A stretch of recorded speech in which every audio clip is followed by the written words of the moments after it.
हरे कृष्णा राधे राधे दोस्तों, आप सभी का मेरे इस यूट्यूब चैनल में हार्दिक स्वागत है। दोस्तों, विशाख मास में स्नान और दान करना सबसे ज्यादा उत्तम माना जाता है। और इस मास में भगवान विष्णु जी के साथ साथ सूर्य नारायण की भी विशेष रूप से पूजा उपासना करनी चाहिए। इस मास में सूर्य देव परम उच्च अवस्था में होते हैं, जिसकी वजह से अगर किसी में भी आत्मविश्वास की कमी है, जब किसी का कोई कार्य नहीं बन रहा, तो सूर्य नारायण की पूजा उपासना करने से, उन्हें अर्घ देने से आत्मविश्वास में बढ़ोतरी होती है और बिगड़े हुए कार्य भी संवरने लगते हैं। इसलिए सभी को सूर्योदय से पूर्व उठकर स्नान करके भगवान विष्णु जी और भगवान सूर्य नारायण के निमित्त एक जल का लोटा अर्पित करना चाहिए, जिससे कि भगवान सूर्य नारायण की कृपा की प्राप्ति की जा सके। और इसी के साथ साथ विशाख मास महात्म भी सुनने का विधान है। तो दोस्तों, आज की इस वीडियो में मैं आपको वैशाख मास महात्म का 12वां अध्याय श्रवण करवाने जा रही हूँ। इसके पहले के 11 अध्याय मेरे चैनल पर अपलोड है, आप वहां पर जाकर श्रवण कर सकते हैं। चलिए आगे की कथा प्रारंभ करते हैं।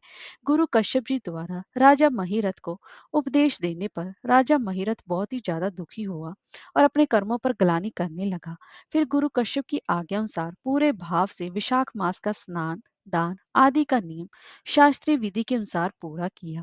तब यमराज कहते हैं कि ब्राह्मण राजा महिरथ के ऊपर काल की दृष्टि आ पड़ी। अधिक मात्रा में काम का सेवन करने से उन्हें क्षय का रोग हो गया था, जिससे कि उनका शरीर अत्यंत ही दुर्बल हो गया, जिससे कि उनकी मृत्यु हो गई। उस समय मेरे दूतों के साथ भगवान विष्णु जी के दूत भी वहां पर उन्हें लेने के लिए आ पहुंचे। विष्णु दूतों ने ये राजा धर्मात्मा है यूं कहकर मेरे सेवकों को डांटा और स्वयं राजा को विमान पर बिठाकर वे बैकुंठ लोक में ले गए।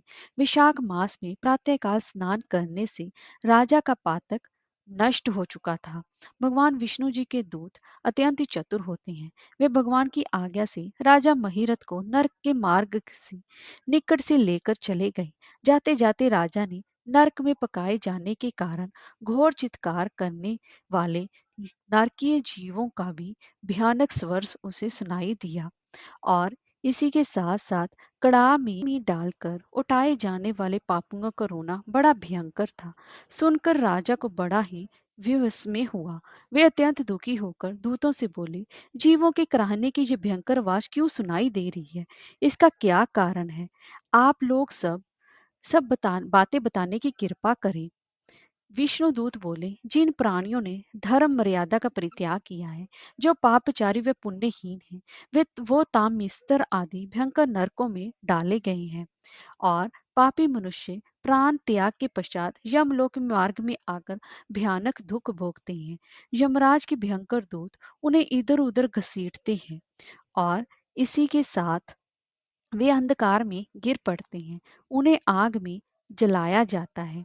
उनके शरीर में कांटे चुभाए जाते हैं। उनको आरी से चीरा जाता है तथा वे भूख प्यास से पीड़ित रहते हैं। पीप और रक्त की दुर्गंध के कारण उन्हें बार बार मूर्छा आ जाती है। कहीं वो खौलते हुए तेल में उठाए जाते हैं, कहीं उन पर मूसलों की मार पड़ती है और कहीं तपाए जा हुए वो लोहे की शिलाओं पर डालकर उन्हें पकाया जाता है। कहीं वमन, कहीं पीप और कहीं रक्त उन्हें खाने को मिलता है। मुर्दों की दुर्गंध से भरे हुए करोड़ों नरक हैं, जहां पर शरपत्र वन है, शिलापात के स्थान है, जहां पापी शिलाओं पर पटके जाते हैं तथा वहां पर भी छुरे कांटे, कील और उग्र ज्वाला के कान, शोक व भय उत्पन्न करने वाले बहुत से नरक हैं। कहीं तपी हुई वैतरणी नदी है, कहीं पीप से भरे अनेकों कुंड हैं। इन सब में पृथक पृथक पापियों को डाला जाता है। कुछ नरक ऐसे हैं जो जंगल के रूप में है, वहां के पत्ते की तलवार की धार के समान तीखे हैं। इसी से ही उन्हें अपवित्र वन कहते हैं। वहां प्रवेश करते ही नर नारियों के शरीर कितने और छिलने लगते हैं। कितने ही नरक घोर अंधकार तथा आग की लपटों के कारण अत्यंत दारुण प्रतीत होते हैं। इनमें बार बार यातना भोगने के कारण पापी जीव नाना प्रकार के स्वरों में रोते और विलाप करते हैं। राजन, इस प्रकार यह शास्त्र विरुद्ध कर्म करने वाले पापी जीव कराते हुए नरक यातना का कष्ट भोग रहे हैं। उन्हीं का यह क्रुंदन यानी कि वे रो रहे हैं। सभी प्राणियों में को अपने पूर्वकृत कर्मों का भोग भोगना ही पड़ता है। प्राय स्त्रियों का संग प्रसन्नता के लिए किया जाता है, किंतु वास्तव में ये दुख देने वाला ही होता है। 2 घड़ी तक किया हुआ विषय सुख का आस्वादन अनेक कल्पों तक दुख देने वाला होता है। हे राजेंद्र, तुमने विशाख मास में प्रातः स्नान किया है। उसकी विधि का पालन करने से तुम्हारा शरीर पावन बन गया है। उसे छूकर बहने वाली वायु का स्पर्श पाकर ये क्षण भर के लिए सुखी हो गए हैं। तुम्हारे तेज से इन्हें बड़ी ही नरकवर्ती जीव ग्रहणा छोड़कर बड़ी ही तृप्ति मिल रही है, और इसी से ही अब यह नर्कवर्ती जो जीव हैं ग्रहणा छोड़कर कुछ समय के लिए शांत हो गए हैं। पुण्यवानों का नाम भी यदि सुना जाए, उच्चारण किया जाए, तो वह सुख का साधक होता है तथा उसे छूकर चलने वाली वायु भी शरीर में लगने पर बड़ा सुख देती है। यमराज कहते हैं, करुणा के सागर राजा महिरथ अद्भुत कर्म करने वाले भगवान श्री विष्णु जी के दूतों की बात सुनकर बड़े ही द्रवित हो उठे। निश्चय ही साधु पुरुषों का हृदय मक्खन के समान होता है।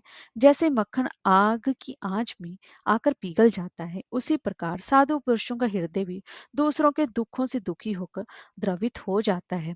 उस समय राजा ने दूतों से कहा, राजा बोले, इन्हें देखकर मुझे बड़ी ही व्यथा हो रही है, बड़ी ही मुझको दुख हो रहा है।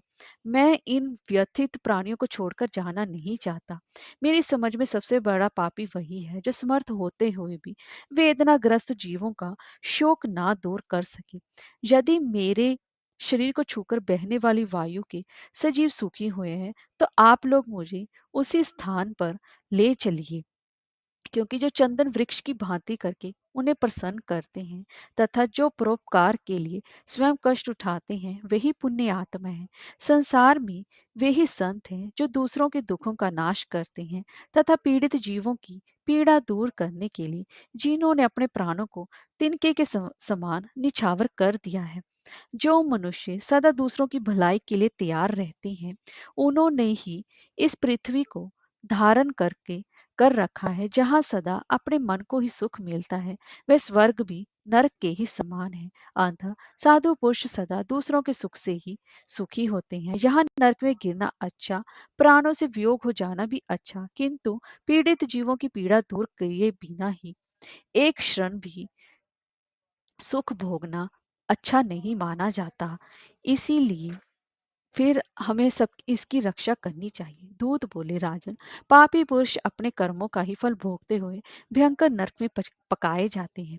जिन्होंने दान, होम अथवा पुण्य तीर्थ में स्नान नहीं किया, मनुष्यों का उपकार तथा कोई भी उत्तम पुण्य नहीं किया है, वही परलोक में आने पर घोर नरकों में पकाए जाते हैं। जिनका शील स्वभाव दूषित हो चुका है, जो दूषित हैं, जो दुराचारी व्यवहार में निंदित कर्म करते हैं, दूसरों की बुराई करने वाले या पापी हैं, वे ही नरकों में पड़ते हैं।